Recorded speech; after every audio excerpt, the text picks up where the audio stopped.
खुल जा SIM SIM. कहानियों के खजाने से निकली आज की कहानी का नाम है आज मैं हूँ। चलिए कहानी शुरू करते हैं।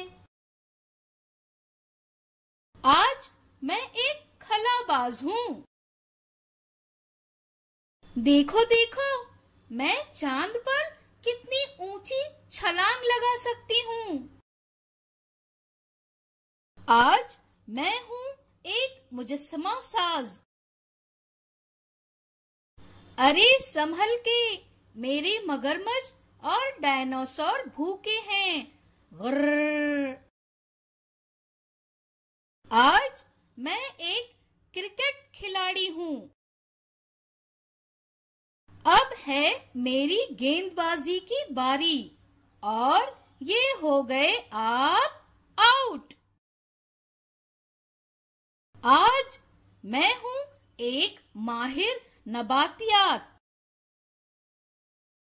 मैंने एक नए किस्म के पौधे की तहकीक की है। सोचती हूँ उसे अपना नाम दे दूं। आज मैं हूँ एक ढोल बजाने वाली।